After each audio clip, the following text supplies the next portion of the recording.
Hello friends, welcome again to my channel. In this video, we are going to discuss some predictions for the coming IELTS exam that is tomorrow on 8th Feb 2024. So if you are going to give your exam tomorrow on 8th Feb, then do watch this video till the end so that you can prepare beforehand and can score 7 and above in your IELTS exam. So first of all, I would like to tell that on 8th Feb, there are both academic and general training tests are going to be conducted tomorrow. So अगर आप academic दे रहे हो या general training exam दे रहे हो, both are going to be conducted tomorrow. So first of all, we'll discuss for the academic module what's the prediction is. So first module, considering the first module, that's the IELTS listening module की अगर हम बात करें तो IELTS listening is same for both academic as well as for general training candidates, and listening is going to be easy except for part 3 where you will come across some MCQ questions which are going to be little bit confusing for you guys, and there are going to be at least 4 to 5 MCQs, little bit confusing MCQs in listening section 3.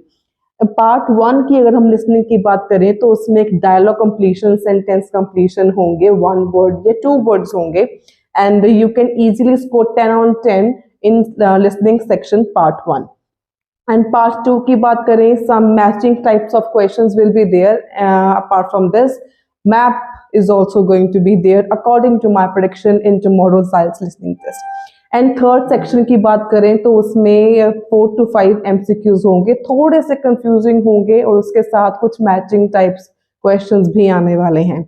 और last part is listening section 4 जिसमें सिर्फ आपने 1 word answers, sentence completion, fill in the blank जिसको हम बोलते हैं, वो करने होते हैं.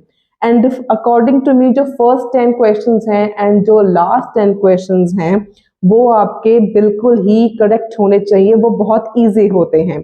और ब्लैंक्स की एक टिप बताऊं तो ब्लैंक के आगे वाला वर्ड और पीछे वाले वर्ड को जरूर एज अ कीवर्ड मार्क कर लेना, उससे आपको एक गेस हो जाता है कि आपका आंसर कौन सा होना चाहिए और क्या होना चाहिए.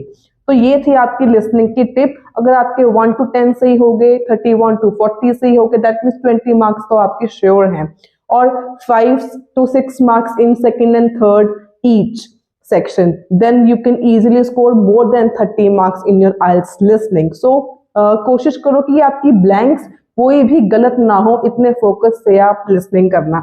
सिर्फ एक फोकस की बात होती है लिसनिंग में, जस्ट अपनी फोकस बना के रखना है. अगर बाई चांस आपको एक आधा आंसर समझ में नहीं आता, डोंट वरी, आप आगे लिसनिंग ऑडियो के साथ जरूर मूव ऑन करो ताकि आपके आगे कोई क्वेश्चंस मिस ना हो.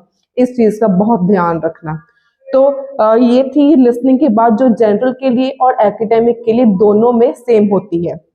Moving on to reading section. Reading section is never easy. Reading is going to be moderate, little bit moderate according to the prediction for tomorrow 8th February. So अगर आपने reading की बात करें तो section 1 में आपके पास आने वाले हैं blanks and true false not given.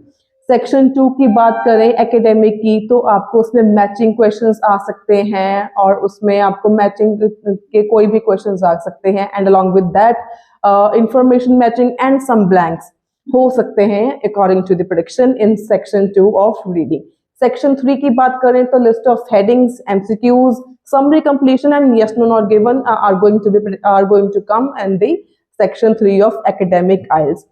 और एकेडमिक आइल्स की अगर आपके 6 बैंड का टारगेट है, 6 अगर नहीं आ रहे तो ये बात मेरी एक टिप ध्यान से नोट कर लो. यहाँ पे टिप है, रीडिंग में ब्लैंक्स और true false, blanks true false matching the information, ये आपके जो 3 टाइप्स ऑफ क्वेश्चंस हैं इनको इतने अच्छे से करके आना कि आपके क्वेश्चंस गलत ना हो, क्योंकि रीडिंग में blanks, true false, matching the information और यस नो नॉट गिवन, इनको मिला के मिनिमम 20-25 क्वेश्चंस बन जाते हैं.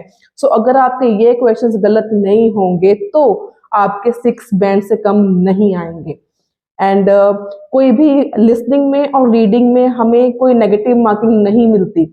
सो कोशिश करना कोई भी क्वेश्चन ब्लैंक छोड़ के मत आना, चाहे कोई गेस वर्क कर दो, तुक्का लगा दो, लेकिन कोई खाली आंसर छोड़ के मत आना. उसका कोई नुकसान तो होगा नहीं, ठीक है, आपका आंसर गलत हो गया तो नेगेटिव मार्किंग नहीं होगी, लेकिन अगर सही हो गया तो आपको जरूर बेनिफिट जरूर हो सकता है।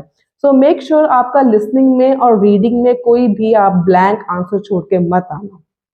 अगर हम जनरल की बात करें, जनरल ट्रेनिंग की बात करें, जो रीडिंग है, रीडिंग में जो फर्स्ट पैसेज आपका आएगा उसमें मैचिंग द इंफॉर्मेशन आएगी और साथ ही में ट्रू फॉल्स आएंगे।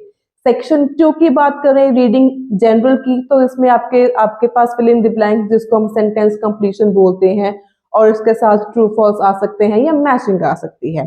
थर्ड की बात करें, थर्ड सेक्शन आपके लिए हो सकता है क्योंकि उसमें या आपके पास लिस्ट ऑफ हेडिंग्स होती हैं या एमसीक्यूज होते हैं या मैचिंग द इंफॉर्मेशन अगेन थोड़ी सी डिफिकल्ट लेवल की हो सकती है, और इन द एंड या यस नो होंगे या आपके पास वो होंगे समरी कंप्लीशन क्वेश्चंस होंगे।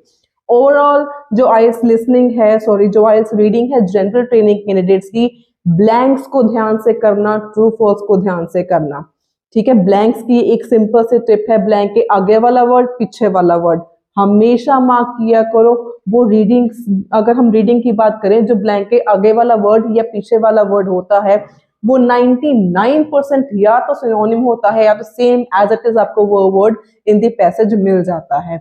ठीक है, और moving on to the next module, अगर हम राइटिंग टास्क की बात करें for academic task, one is going to be some graphic, you can say bar chart, line, table chart और pie chart, or you can see even line chart is predicted for tomorrow academic IELTS writing task 1।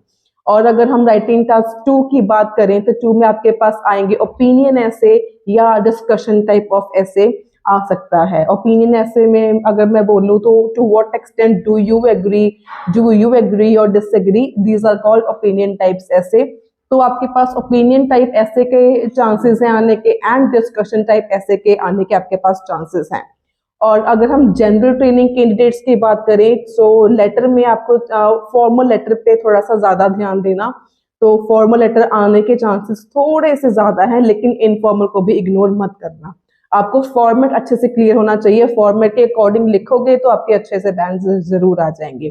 Task 2 की बात करें for general training students, तो discussion type ऐसे आने के chances हैं।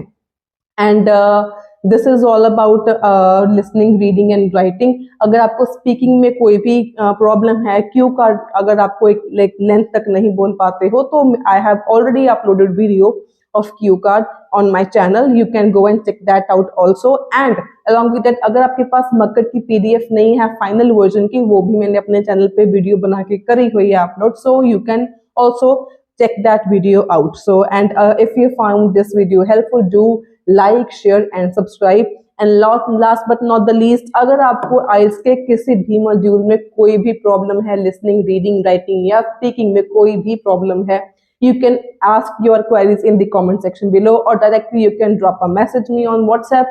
so thanks for watching, do like, share and subscribe, thanks a lot।